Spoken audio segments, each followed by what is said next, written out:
Welcome back to the Happy, Healthy, and Wealthy Therapist podcast. I am so excited to talk about this topic of choosing the right coach or program to scale because it's such a timely conversation as many therapists are starting 2026 with that, new year, new me energy. You are probably ready for something different in 2026 because 2025 wasn't what you wanted it to be. Maybe you had set some goals for yourself and fallen way short or just slightly short, or things just got left on the back burner and you really want to make sure 2026 is different. And you see other therapists like me who are out there making 250,000, 400,000, or even a million in a year, and you're wondering how you can scale too. So if you're listening to this episode and you've ever thought, I don't know if I trust coaching programs anymore, or I've already spent thousands and I didn't get what I hoped for, I want you to know you're not alone in that.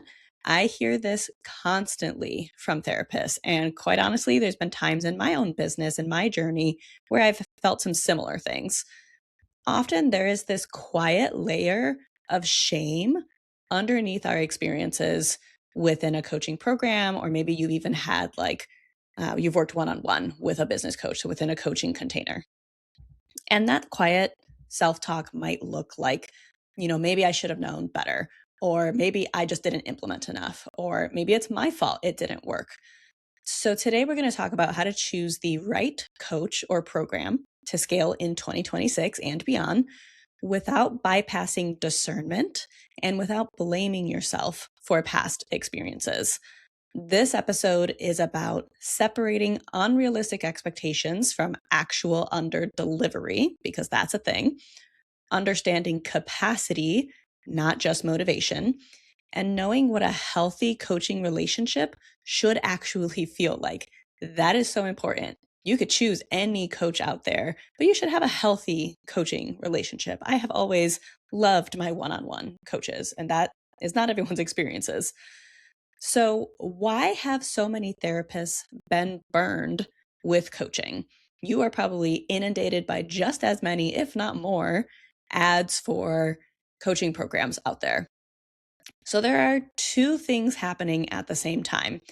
First, the online coaching industry has a real overpromising problem. There are vague claims, there are inflated income stories, there's this rhetoric of anyone could do this if you just believe and try harder. Way too much hustle culture, quite honestly. And sometimes there's zero context about time, privilege, or risk that is inherent in these income stories or, what's possible if you just do XYZ. But second, therapists are often sold programs without anyone checking capacity, meaning you're still seeing clients, you're still charting, you're still holding emotional labor, still being a human with a life, and then you join this $10,000 program that expects you to have a ton of time for daily implementation, carry a high cognitive load as you're working on a ton of things, have the emotional resilience to work on all of these things, have consistent visibility that, enables your business to scale. When these things collide, this over-promising problem and this no one's checking in on capacity problem, when these two things collide, the result is often this thought of, well, this didn't work, and now I don't trust myself to invest again. This doesn't mean you're bad at business. It means discernment wasn't centered. I know how easy it can feel to be disappointed when something doesn't work, right? Especially when money is involved. You invested thousands of dollars into something, you didn't get the results you wanted, and that's not okay, right? It's not a good thing, and it doesn't mean you don't have to trust yourself. It just means we have to slow down and be intentional. So, let's talk about something that can feel really uncomfortable, but it's a really important truth. Sometimes a program is solid, right? It's got great foundation, great bones, the support within it is fantastic, but maybe the expectations placed on it are unrealistic for the season someone's in.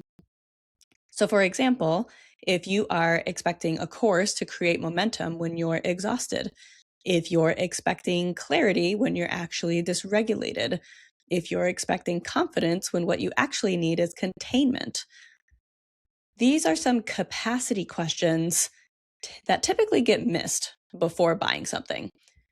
How many hours per week can I actually implement? What will I have to give up to make this work? Is my nervous system already maxed out? Am I buying this to escape discomfort or to build something? So here's the key distinction.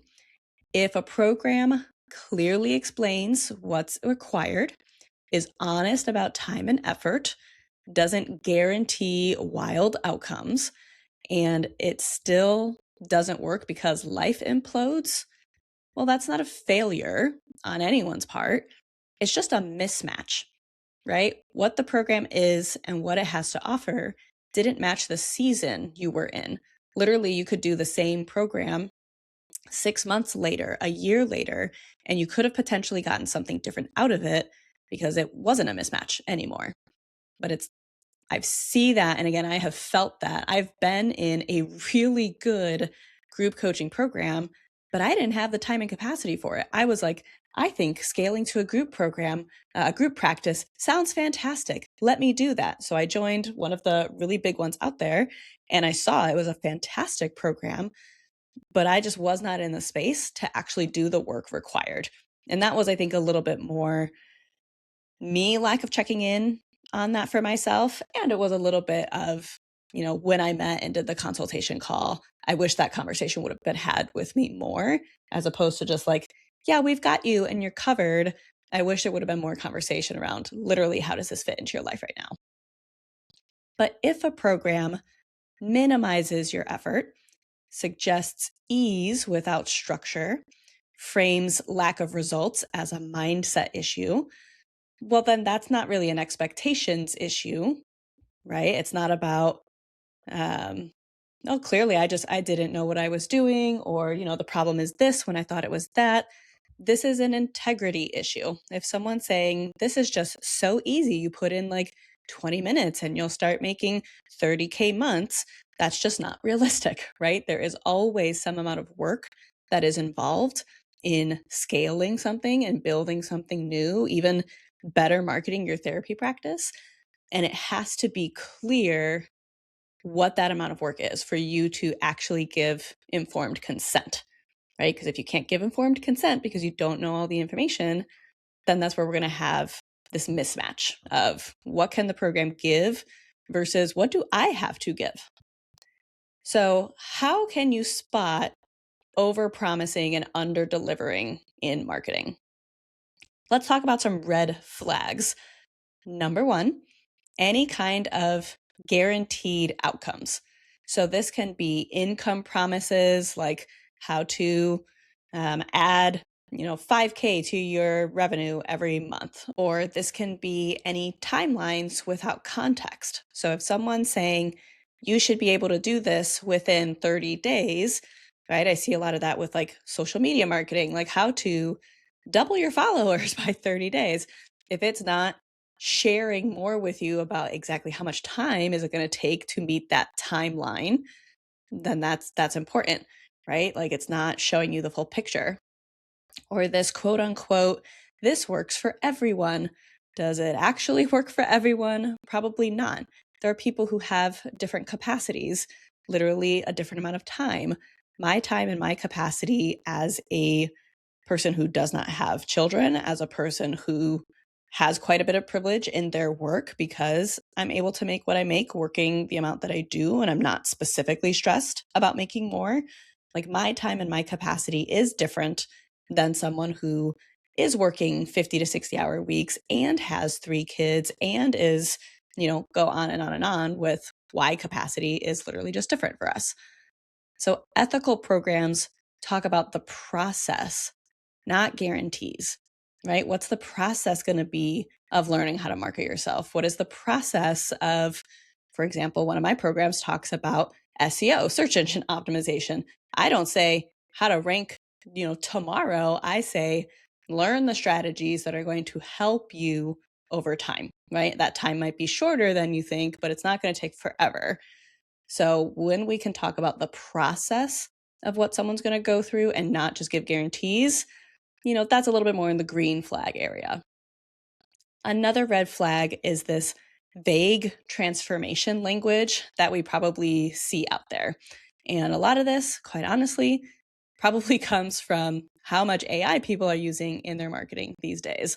So I see things like aligned abundance or quantum leaps and shifts or even six figures without burnout. Like, if you can't tell what you'll actually be doing in a program, if it's just, don't worry about it, we've got you every step of the way, but you have no idea what you're doing, it's time to pause, right? Because you're not sure what you're signing up for, and that is not a good thing. Red flag number 3, there's no discussion of effort or trade-offs. So any real scaling requires decision making. It requires some discomfort. It requires actual iteration, right? Like, you have to know what it is that you're doing. And sometimes that takes time. Someone recently asked me, because I'm currently doing enrollment for my mastermind on scaling, and someone had asked me on a discovery call, what have other people in the program achieved so far, right? You're looking for testimonials. That totally makes sense. My honest answer was, everyone is on their different timelines. And there are some people who midway through the 6-month program decided, that thing I've been working on for 3 months, I'm actually not excited by it anymore, and I don't want to do it. And so they pivoted. And that is a part of the process. Scaling is just as much about knowing what to say no to as it is knowing what to say yes to and what to work on. So it's important that that's conveyed, and also that there's like permission for that, right? There have been times I've been in a coaching program where I have felt pressured to just keep to the path. And like, that's the thing to do. That's where the money and the scaling and the progress and all of that is. And so in early 2025, when I started to make some huge shifts in my business, like, that was really uncomfortable to undo a lot of what I had built.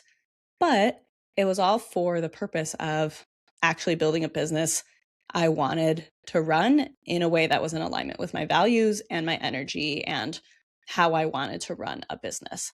So I wish, again, I had all those conversations and all that informed consent beforehand. If something sounds effortless, right, we need to ask, what's missing here, right? Can it actually be not that easy, but can it actually be that easy if you're saying like, oh yeah, like it's no problem at all, like anyone can do it, right? So if you have a question that something's missing, ask, right? Send emails if someone doesn't do a discovery call, or ask those questions on the discovery call. Red flag number 4, blame-based culture.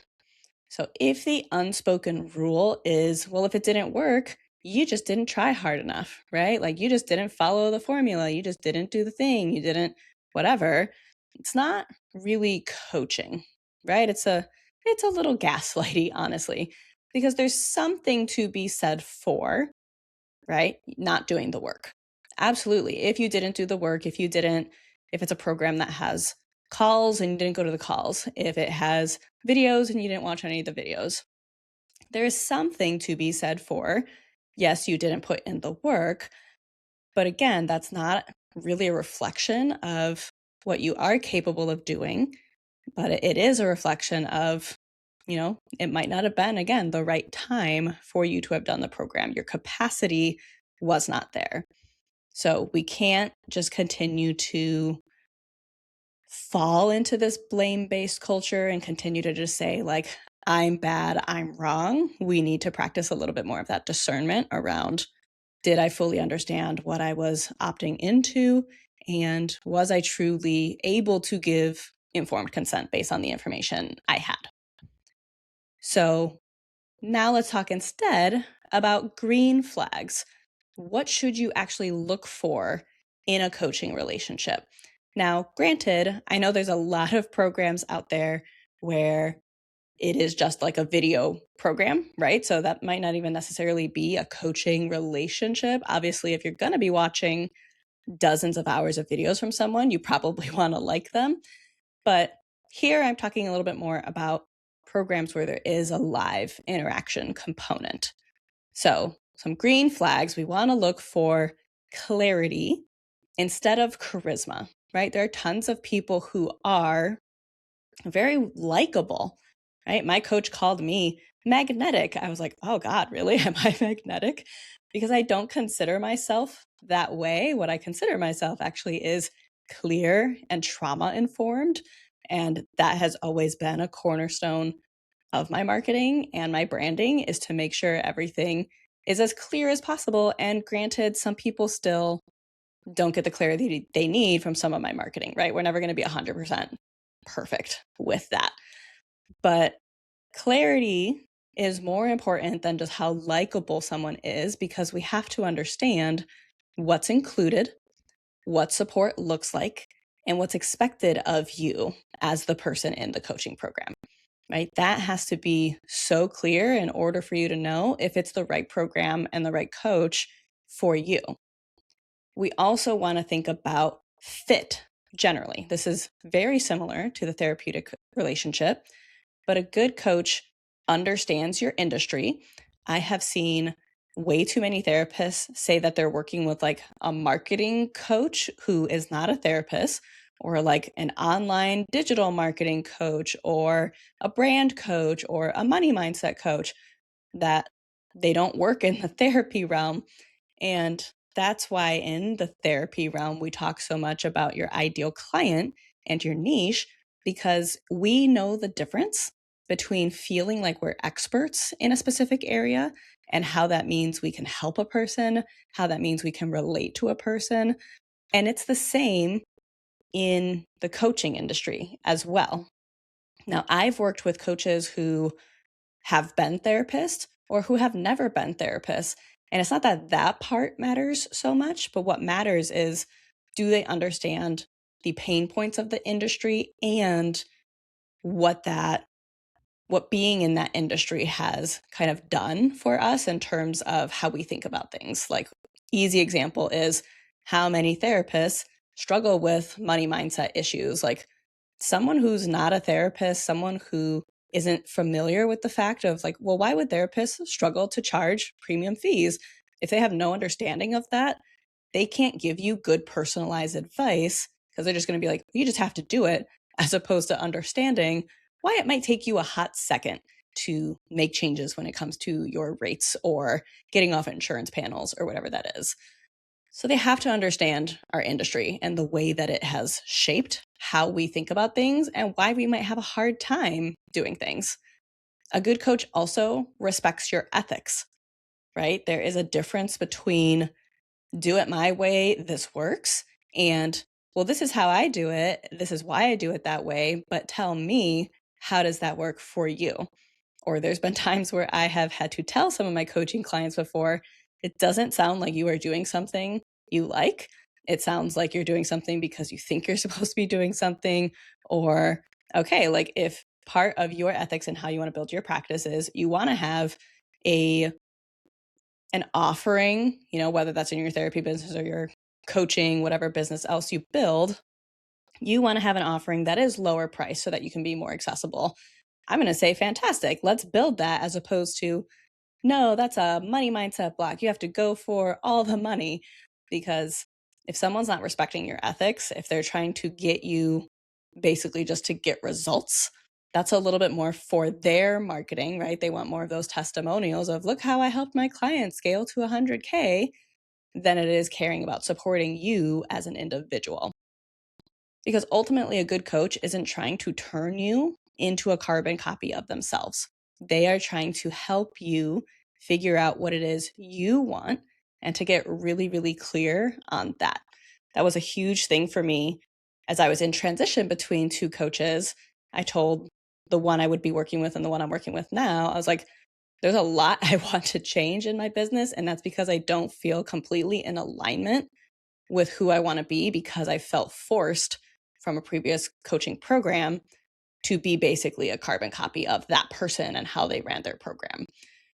And she's like, I'm all about that. Let's figure out what works for you. And now I feel so much happier in my business because I'm doing things my way. Another green flag is boundaries around access, right? Similar thing that we do in our therapy business. We have to have boundaries. Unlimited access isn't actually supportive, right? When we have clear containers around this is how you can contact me, these are the types of questions, these are the ways to contact me, what you can expect in terms of responses, those are safer and those are more sustainable. But when you see things like unlimited Voxer support, I think there's a little bit of a difference between you can ask as many questions as you want.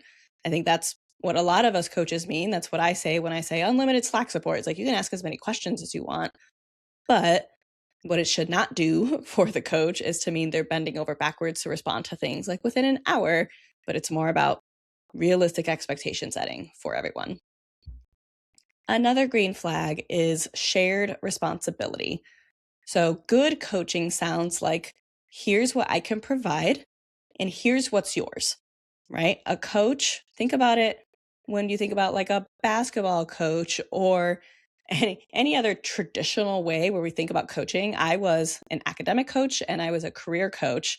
Those were two of my graduate assistantships when I was in grad school.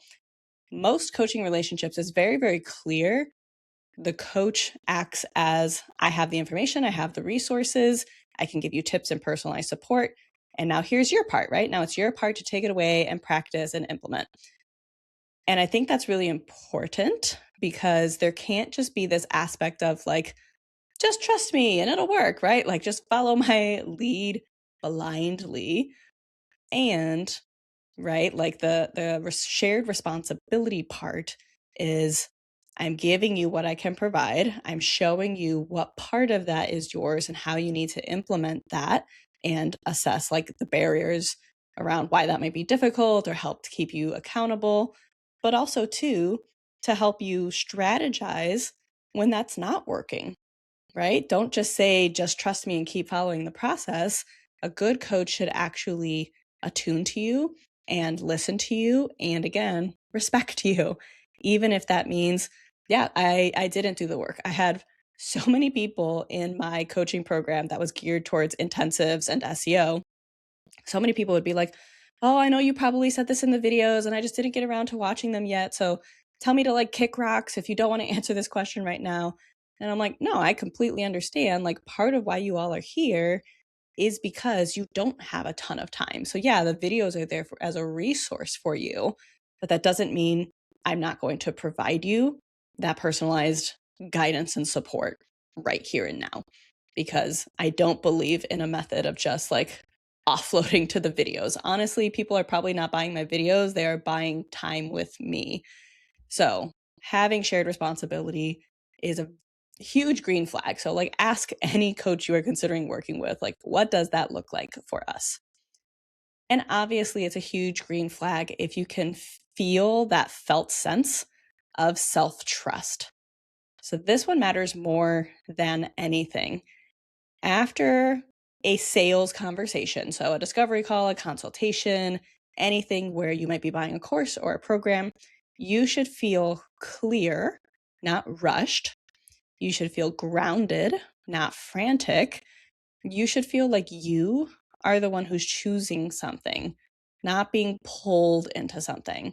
I've been on at least 2 calls for coaching programs where it very much was like, you have to join by XYZ and you really want to get in right now. And well, let's just get the credit card while you're here. And like, that never felt good to me back when that was a part of my coaching program because I was told this is what you have to do. And you have to hire this position called a closer, where now someone who's not you is having conversations with those people. Again, I did it to do it because that's what I got told to do, but it was not in alignment with my values and my ethics. And that's a whole thing that I was working on undoing in 2025. So really to feel that sense of like, I trust myself. I am making this decision from a grounded place and I feel good about this, and not I'm doing this because I feel rushed to grab a deal or because I feel bad or I feel peer pressured. That's huge. So if you've been burned before, whether it's by a one-on-one coach, whether it's from a coaching program, maybe you've gone through multiple that have not worked for you, the work now isn't finding the perfect program. It's rebuilding trust in yourself as a decision maker, right? Ultimately, that is the problem that I laid out in this episode today, is that how the coaching industry is run in a lot of ways, I don't know if I want to say like is predatory, but like some of them are definitely predatory. And some of them are just lots of people who don't have the best of intentions, or lots of people who are prioritizing something like profits over people and relationships. So you need to learn, I've had to learn to trust myself as I can make this decision, right? I'm not going to fall prey to any kind of scare tactics, or I'm not going to be bullied into something, or I'm not just going to buy something just to, make this conversation a little less awkward or so that they stop emailing me. But it's really about remembering you know how to make decisions. You know what is right for you. You know the difference between a risk that's a little bit uncomfortable and it's a little scary, but if you feel good about it, versus this feels like a risk and I feel so uncomfortable with it and I have no idea what I'm doing. Because scaling in 2026 doesn't require more urgency, more pressure, more bypassing. Instead, what it requires is more honest capacity assessment. So, like, truly, where is your capacity? Do you have time to scale at all? Or do you have time to scale in this specific way? Or can we find a different way? Scaling in 2026 requires transparent relationships. No more of this just like, again, trust me, I'm the expert. Oh my gosh, I have seen some coaching programs where part of what they brag on is like, oh, there's an AI version of me that's trained to answer all your questions. And my coaching clients love it because you get your questions answered right away. But I don't know about you. If I'm going to pay a lot of money to work with someone, I want to actually work with them. I don't want to work with the AI bot of them. But like transparency in relationships, it's always been huge to me as a coach. Like, I'm going to also share where I struggle with this. And I'm going to also share what I just talked about from my coaching calls and what I'm working on, because I know I'm not perfect. I know I'm not where I want to be in all ways in business and in life. And I believe in sharing that with the therapist that I work with, because I think it's so important that, again, we set those like realistic expectations around like, yeah, sometimes owning two businesses is really hard, even if it's also really exciting. Yes, sometimes you hire someone just to fire someone. And how much does that suck? And how much does that pull on our people pleasing tendencies and all of that stuff? So quite honestly, again, when we think about scaling in 2026, choosing the right coach, choosing the right coaching program, it's so important, and it is a requirement to get support that treats you like a whole human, not just some metric of like, I've helped hundreds of thousands of, whoever it is, whether it's couples or therapists or people with ADHD, whatever. But when you get support for being who you are as a whole human, not just what revenue you've brought in for that coach, that coaching program, not just because you helped them sell out their group, it feels so different and it helps you trust yourself better. And honestly, it helps you succeed better and faster. A good coaching relationship feels collaborative, grounded, and respectful. And if that is the type of support you're craving, where you can talk about what actually fits your life before we just talk about like, here's the 76 strategies of everything to implement so you can grow, that is exactly the type of work I do. This is one of those examples where I love the people I work with will always say it better than I say it myself. But to say my coaching is really grounded in like nervous system support, right? It's grounded in what can you actually handle?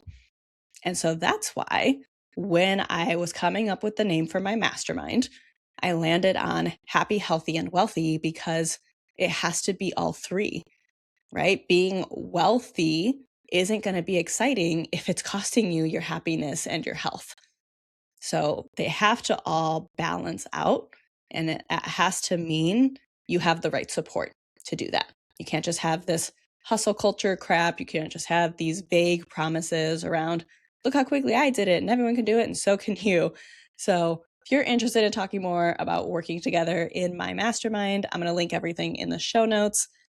Thank you so much for being here. Thanks for thinking through this conversation in this thoughtful way with me, for me to just essentially gab in your ear for the past half hour, because I think it is so helpful and it's such a good reminder of what we need to think about when it comes to what is next for us in 2026. So go back, re-listen to those red flags, those green flags, whatever it is that you need as you think about doing this for yourself in 2026. And honestly, just good luck. We have so much time left in the year. You all are capable of doing so much, and keep in touch. I'd love to hear what your goals are, what it is you want to work on. And again, feel free to reach out if you're interested in working together.